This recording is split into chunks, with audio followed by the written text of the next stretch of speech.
Hi friend, मैं Paul बाबा। आज हम एक टर्किश ड्रामा सीरियल के बारे में डिस्कस करेंगे जिसका नाम है ड्रिल्स अर्तुगल। इस ड्रामा सीरियल को 28 से भी ज़्यादा देशों में अलग अलग भाषाओं में टेलीकास्ट किया जा रहा है, लेकिन इस ड्रामा सीरियल पर काफ़ी विवाद हो रहा है। ये ड्रामा सीरियल ओटोमन एम्पायर के पहले सुल्तान उस्मान के पिता अर्तुगुल गाजी के जीवन पर आधारित है। काफ़ी हद तक अरब देशों ने इस ड्रामा सीरियल को अपने यहाँ बैन कर दिया है और अमेरिका के न्यूयॉर्क टाइम्स ने इसको साइलेंट बम कहा है। तो गाइस, देखते हैं सारी कंट्रोवर्सी क्या है। प्लीज़ वीडियो को लास्ट तक देखें। इस वीडियो में देखेंगे ट्रीटी ऑफ लॉज़ेन। इस ट्रीटी पर ही सारा विवाद हो रहा है। फिर देखेंगे कि सारी कंट्रोवर्सी में रेसेप तैयब एर्दोगन का क्या रोल है, जो कि टर्की के प्रेजेंट प्रेसिडेंट हैं। फिर देखेंगे अर्तुगुल की हिस्ट्री। फिर किस तरह से विश्व के सबसे बड़े एम्पायर ओटोमन एम्पायर या फिर उस्मानिया एम्पायर का उदय होता है। लेकिन प्रथम विश्व युद्ध के बाद इस एम्पायर को कमजोर कर दिया जाता है, जिसके कारण इसका पतन हो जाता है, विघटन हो जाता है। और फिर देखेंगे कि इस सारी कंट्रोवर्सी में वर्ल्ड का क्या रिएक्शन है। प्रथम विश्व युद्ध में ओटोमन एम्पायर हार जाता है और ओटोमन एम्पायर के अंडर आने वाले सभी देश आज़ाद हो जाते हैं। अब ओटोमन एम्पायर एक छोटे क्षेत्र में सिमट कर रह जाता है, जिसको टर्की कहा जाता है। 24 जुलाई 1923 को स्विट्जरलैंड के शहर लॉज़ेन में एक संधि होती है, जिसको ट्रीटी ऑफ लॉज़ेन कहा जाता है। यह ट्रीटी 100 साल की थी, जिसके द्वारा तुर्की पे कई सारे प्रतिबंध लगा दिए गए। जैसे तुर्की की सीमा को निश्चित कर दिया गया और इसमें कहा गया कि तुर्की कभी भी जो देश आज़ाद हुए हैं उन पर क्लेम नहीं कर सकता, उन पर दावा नहीं कर सकता। इस संधि के द्वारा तुर्की की बासफोरस रिवर से उसका नियंत्रण छीन लिया गया, जो कि आर्थिक रूप से तुर्की के लिए बहुत महत्वपूर्ण थी।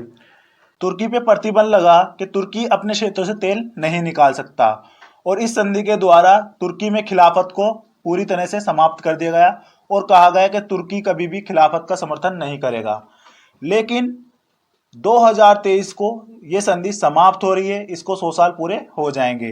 2023 के बाद जो बासफोरस रिवर है वो तुर्की के नियंत्रण में आ जाएगी और तुर्की अपने क्षेत्रों से तेल निकालेगा, तो इससे तुर्की की इकोनॉमी और पावरफुल हो जाएगी।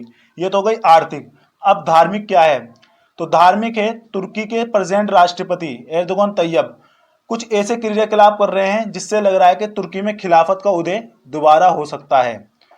तो उसी का एक ये प्रयास है कि 2014 में एक ड्रामा सीरियल लाया गया जिसका नाम है ड्रिल्स अर्तुगुल, जिससे मुसलमानों को उनके माजी के बारे में बताया जा रहा है ताकि वे खिलाफत का समर्थन करें। यह है इस्तांबुल, जो तुर्की का सबसे महत्वपूर्ण शहर है, जो यूरोप और एशिया को अलग करता है। इसके बीचों बीच से एक रिवर बहती है जिसको कहते हैं बोस्फोरस रिवर। ये मरमरा सी और एजियन सी को आपस में जोड़ती है। बासफोरस रिवर में रोज कई जहाज आवाजाही करते हैं, लेकिन उस पर टर्की टैक्स वसूल नहीं कर सकता। यह है तुर्की के वर्तमान राष्ट्रपति रेसेप तैयब एर्दोगन। अब सारी कंट्रोवर्सी में इनकी क्या भूमिका है? तो इनकी बहुत महत्वपूर्ण भूमिका है। इन्होंने अपने कई बयानों में कहा है कि तुर्की 2023 के बाद पहले जैसा तुर्की नहीं रहेगा, यानी तुर्की में कई बड़े चेंजेस ये सरकार ला सकती है। एर्दोगन की सरकार ने कई ऐसे कार्य किए हैं जिससे तुर्की में तेजी से इस्लामीकरण हुआ है। जिसे एर्दोगन सरकार ने हिजाब से प्रतिबंध हटा दिया है, जिसपे काफ़ी लंबे समय से प्रतिबंध लगा हुआ था। एर्दोगन सरकार ने 17,000 से भी ज़्यादा मस्जिदों का निर्माण किया है और ओटोमन दौर की मस्जिदों का भी निर्माण किया है। एर्दोगन सरकार ने धार्मिक शिक्षा से प्रतिबंध हटा दिया है, जैसे कि टर्की में सिर्फ टर्किश लैंग्वेज में ही अजान दी जा सकती थी, अब एर्दोगन ने उसको भी हटा दिया है। इमाम की ट्रेनिंग में 10 गुना दाखिले जो है वो बढ़ा दिए गए हैं। एर्दोगन सरकार ने इस्लामिक बैंकों की स्थापना की है और कई सारे इस्लामिक बैंक तुर्की में खोले गए हैं। अब इन सभी एक्टिविटीज़ से अरब देश और अमेरिका काफ़ी नाराज़ है। यहाँ तक कि अमेरिका ने 2018 के आसपास एर्दोगन सरकार की तख्तापलट करने का भी कोशिश किया था। तुर्की में सेना टैंक लेकर सड़कों पर उतर आई थी, लेकिन तुर्की के नागरिकों ने, जो कि एर्दोगन से बहुत मोहब्बत करते हैं, उन्होंने सड़कों पर लेटकर इस साजिश को नाकाम कर दिया था। आखिर कंट्रोवर्सी क्या हो रही है, क्या विवाद हो रहा है? तो सबसे बड़ा विवाद तो है कि 2023 में लॉज़ेन की संधि समाप्त हो जाएगी, जिसको देखते हुए तुर्की मुस्लिम देशों में अपना इन्फ्लुएंस यानी प्रभाव बढ़ा रहा है, जिसे मलेशिया, इंडोनेशिया और अन्य मुस्लिम देशों को अपने साथ लाने का प्रयास कर रहा है। 2023 के बाद हो सकता है कि तुर्की अपने क्षेत्रों पर क्लेम करे। और एक लंबा विवाद जो है वो है मक्का मदीना का, क्योंकि ओटोमन साम्राज्य जब था तो मक्का मदीना ओटोमन एम्पायर के कंट्रोल में होता था, तो उनके जो सुल्तान होते थे उनको खलीफा भी कहा जाता था। लेकिन लॉज़ेन की संधि में खलीफा पद को समाप्त कर दिया गया था, तो हो सकता है कि अब तुर्की दोबारा उस पर क्लेम करे।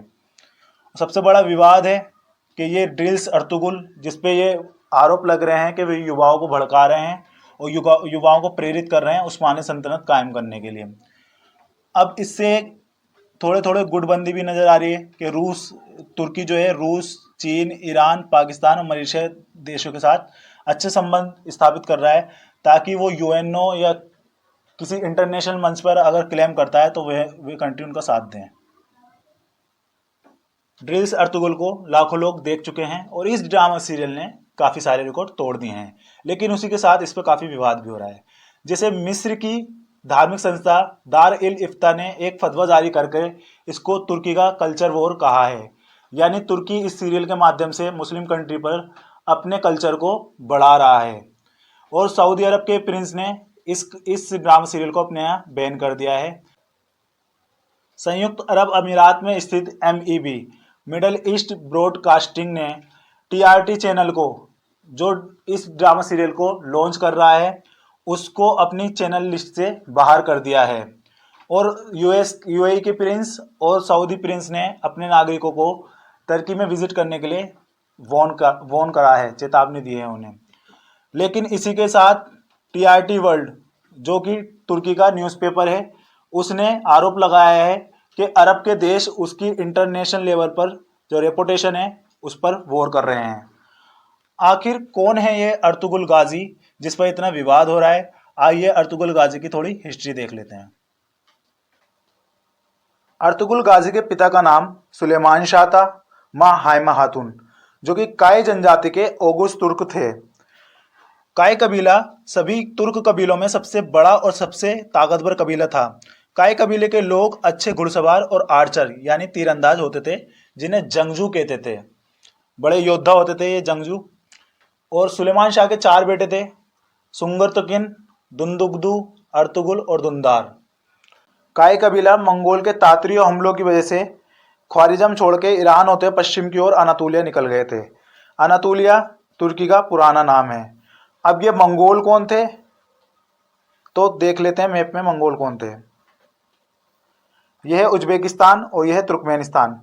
इसके बीच का पार्ट है ख्वारिज़म, जहाँ पर कई सारे तुर्क कबीले रहते थे, लेकिन इन पर कई बार मंगोल तातरी हमला कर देते। मंगोल, जिसके शासक चंगेज़ खान थे, ये खाना बदोश कबीला था। ये कबीला जहाँ से भी गुजरता था वहाँ की बस्तियों को लूट लेता था, यहाँ तक कि बच्चों का भी कत्ल कर दिया जाता था और महिलाओं से बर्बरता की जाती थी। तो इनके बार बार आक्रमण की वजह से जो तुर्क कबीले हैं वो पश्चिम की ओर रवाना हो गए। उसमें से एक कबीला काय कबीला भी था। अब एक दुर्घटना हो जाती है। जब काय कबीला सोजुस शहर के लिए इराक से रवाना होता है तो दजला नदी में सुलेमान शाह डूब जाते हैं और उनकी मौत हो जाती है। जिसके बाद अर्तुगरुल के बड़े भाई सुंगरतकिन और दुंदुगदू अपने अनुयायियों के साथ अलहद के लिए रवाना हो जाते हैं। बाकी बचे कबीले के लोग अर्तुगरुल को उनकी बहादुरी के आधार पर अपना सरदार घोषित कर देते हैं। अर्तुगरुल 420 परिवार और अपने भाई दुंदार, ये सबसे छोटे भाई थे, उनके लेकर सोजुस शहर यानी सल्तनत रियासत के लिए रवाना हो जाते हैं। ये मैप में दिखाया गया है कि किस तरह ख्वारिज़म से काय कबीले ने कूच करा था। और फिर यह फरात नदी, जिसमें डूबकर सुलेमान शाह की मौत हो जाती है, जिसके बाद अर्तुगरुल को सरदार घोषित किया जाता है। अर्तुगरुल गाजी एक दरियादिल और ईमानदार इंसान थे। इसका एग्जाम्पल है बैटल ऑफ अंकारा फर्स्ट। जब अर्तुगरुल गाजी सल्जुक सल्तनत से संरक्षण के लिए जा रहे होते हैं तो वे देखते हैं कि अंकारा शहर में 2 सेनाओं में जंग चल रही होती है। एक सेना तेजी से हारने लगती है तो अर्तुगरुल गाजी उस सेना का साथ देने का फैसला करते हैं, जिसके बाद 444 जंगजू, ये मिसप्रिंट हो गया है, 444 जंगजू जो कि काय कबीले के होते हैं, वो बाजी को पलट देते हैं। जो सेना जीत रही होती है वो मैदान छोड़ के भाग जाती है। बाद में पता चलता है जो सेना मैदान छोड़ के भागी थी वे सेना मंगोलों की तातरीय सेना थी, और जिस सेना का साथ अर्तुगरुल गाजी देते हैं वे सेना सल्जुक के सुल्तान अलाउद्दीन की सेना होती है, जो कि अपने न्याय और ईमानदारी के लिए फेमस थे। अलाउद्दीन अर्तुगरुल गाजी की बहादुरी से खुश हो जाते हैं और अंकार के पास उन्हें एक जगह दे देते हैं, लेकिन ये जगह बाइजेंटीन यानी इस्लामी सल्तनत की सीमा के करीब होती है। सुल्तान अलाउद्दीन काय कबीले को यह स्थान इसलिए देते हैं ताकि इस्लामियों और तातरियों के हमले से सल्जुक सल्तनत की हिफाजत की जा सके। और बाद में अर्तुगरुल गाजी अलाउद्दीन के कई सारे अभियानों में उनका साथ देते हैं, जिससे अलाउद्दीन खुश होकर उनको सोजुत शहर, जो कि सल्जुक सल्तनत का सबसे बड़ा शहर होता है, वो भी दे देते हैं। लेकिन बाद में सल्जुक सल्तनत के लोग ही अलाउद्दीन की हत्या कर देते हैं, जिसके बाद अर्तुगरुल गाजी सरकार के खिलाफ जंग छेड़ देते हैं, जिसके बाद सल्जुक सल्तनत भी अब अर्तुगरुल गाजी के नियंत्रण में हो जाती है। काय कबीला जो कि चरवाहे की तलाश में एक स्थान से दूसरे स्थान पर घूमा फिरा करते थे, अब उन्होंने स्थायी रूप से एक जगह सल्तनत कायम कर ली। अर्तुगरुल गाजी की शादी हलीमा खातून से होती है, जिनसे उनका सबसे बड़ा बेटा गुंदुज अल्प और सबसे छोटा बेटा उस्मान होते हैं। 1280 में अर्तुगरुल गाजी की मृत्यु हो जाती है, जिसके बाद उसकी सारी सत्ता उसके सबसे छोटे बेटे उस्मान को दे दी जाती है। उस्मान ने पिता अर्तुगरुल की तरह कई जंगें जीती और विश्व के सबसे बड़े और सबसे ज़्यादा समय तक शासन करने वाले साम्राज्य की नींव रखी, जिसको ओटोमन एम्पायर या फिर सल्तनत उस्मानिया कहते हैं। यह है उस्मान। दरअसल उस्मान को अरबी भाषा में उथमान कहते हैं, उससे ही ये शब्द निकला है ओटोमन। अर्तुगरुल का शासन सिर्फ सोजू शहर तक सीमित था, लेकिन उस्मान ने बर्शा शहर और एस्किश शहर को जीत लिया। ये ऑरेंज वाला जो रीजन है ये उस्मान ने जीत लिया, लेकिन उनके बेटे ओरहान ने इस पार्ट को 3 गुना कर दिया। यानी ये येलो वाला जो पार्ट दिख रहा है ये ओरहान ने जीता था, और ओरहान ही पहले शासक थे जिन्होंने पार कॉन्टिनेंटल किसी शहर को जीता था।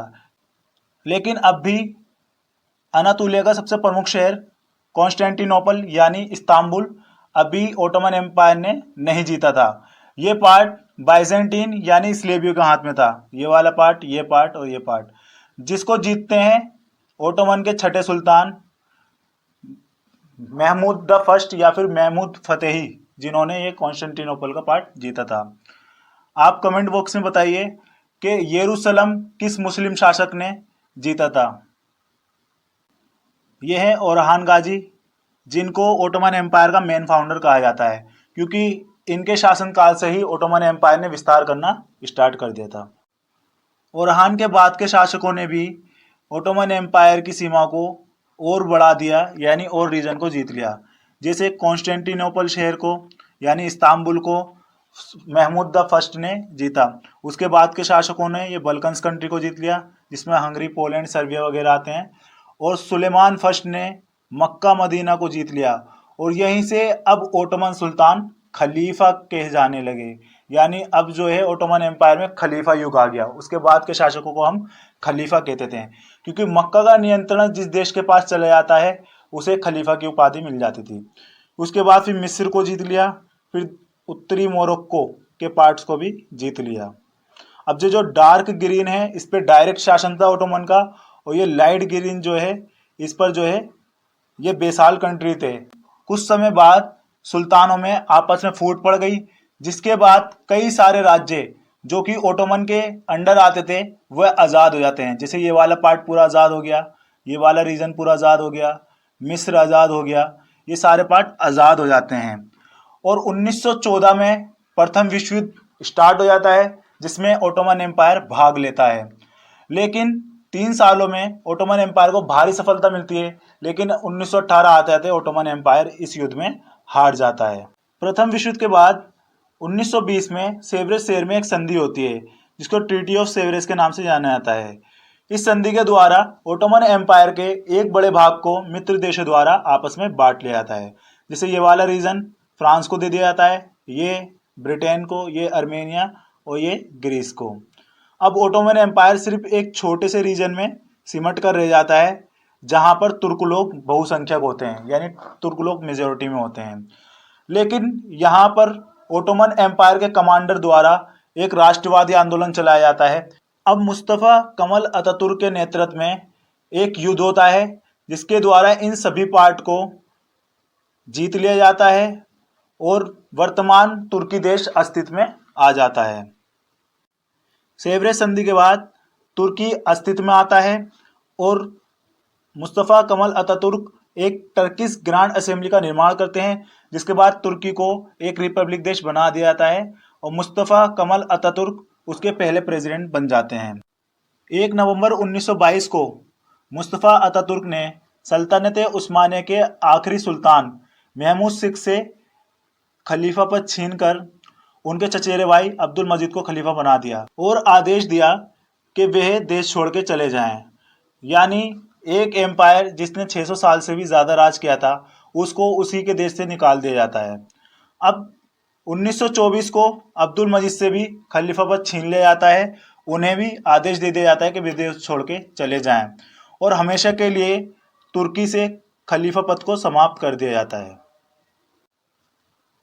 मुस्तफ़ा अतातुर्क ने तुर्की को पूरी तरह चेंज कर दिया, जैसे तुर्की को एक सेकुलर यानी धर्मनिरपेक्ष देश बना दिया जो कि लंबे समय तक इस्लाम का केंद्र बिंदु रहा था। तुर्की में अरबी भाषा में अजान पर प्रतिबंध लगा दिया गया। कहा गया कि तुर्की में अजान सिर्फ टर्किश भाषा में ही दी जा सकती है।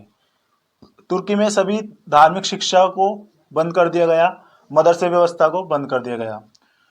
तुर्की की जो ट्रेडिशनल टोपी जो कि अर्तुगरुल गाजी में भी देखी होगी आप लोगों ने, उस पर भी प्रतिबंध लगा दिया गया। तुर्की में हिजाब पर प्रतिबंध लगा दिया गया। कुछ लोगों का कहना है कि मुस्तफ़ा कमल अतातुर्क ने तुर्की के फ्यूचर के लिए ये सारे सुधार किए। अब ये सुधार हैं या नहीं, ये आप लोग कमेंट बॉक्स में कमेंट करके बताइए। अगर आपको वीडियो अच्छी लगी हो तो इसको लाइक करें, कमेंट करें एंड चैनल को सब्सक्राइब करें।